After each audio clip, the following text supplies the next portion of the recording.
যারা আর্জেন্টিনাকে নিয়ে টোল করে, আজ রাত যারা খেলা দেখছে, তারা এখন থেকে আর্জেন্টিনাকে টোল করতে গেলে মিনিমাম 10 বার ভেবে চিন্তে তাই টোল করা উচিত আমি মনে করি। আর্জেন্টিনা পুরো 90 মিনিট খেলা লাগে না, 10 মিনিট 12 মিনিট 15 মিনিটে যথেষ্ট। তো আপনারা হারে হারে এই 2 ম্যাচ টের পাইছেন যে কিভাবে কোন জায়গায় খেলা লাগে, কিভাবে ম্যাচ জেতা লাগে, এক কথায় কামব্যাক কিভাবে করা লাগে সেটা আর্জেন্টিনা ভালো রকমই জানে।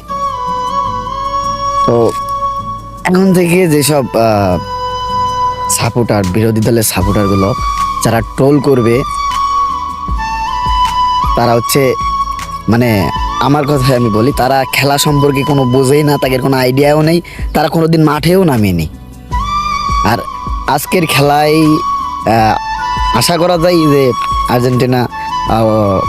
আর্জেন্টিনার বিপক্ষে কোনো ট্রোল করার মতো কোনো কিছু ঘটেনি।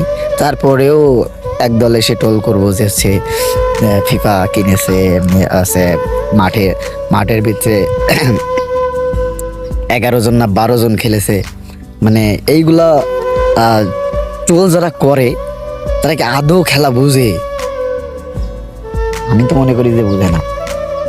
আর যদি খেলা সম্পর্কে বুঝতো তাহলে আর্জেন্টিনা নিয়ে ট্রোল করতো না যে ফিফা কিনেছে হ্যান ত্যান ছাত্র।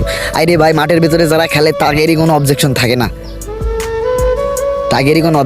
না, তারা খেলা দেখে না, হুদায় এসে খেলার পরে চিল্লাবিল্লা করে 2-1টা ভিডিও নিয়ে। আর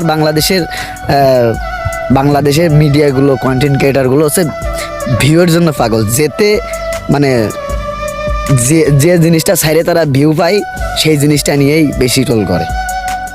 এটা সত্যি কি, মানে এটা রাইট কি আছে, রাইট না, এইটা কখনো বিবেচনা না, তারা কিন্তু করে না। আর সেই সব ভিডিওগুলো নিয়ে মানে উল্টো পাল্টা কথা, হ্যান ত্যান ছাত্র, মানে কি একটা অবস্থা। তো শুভকামনা রইল আর্জেন্টিনার পরবর্তী ম্যাচ ফাইনাল। তো ফাইনালে আমরা পারছি হচ্ছে স্পেনে। তো আর্জেন্টিনার জন্য শুভকামনা রইল, আশা করি ফাইনালেও ভালো কিছু হবো। আর ফাইনালে জিতা না জেতা এইটা ম্যাটার করে না। সবচাইতে দুঃখজনক বিষয় হচ্ছে যে এই 26 বিশ্বকাপ শেষ হওয়ার পরে আমাদের আবেগ, ভালোবাসা এবং ইমোশন যেটা বলে আর কি, আমাদের মেসি ইনি অবসর নিয়ে নেবে এর 26 বিশ্বকাপ শেষ হওয়ার পর।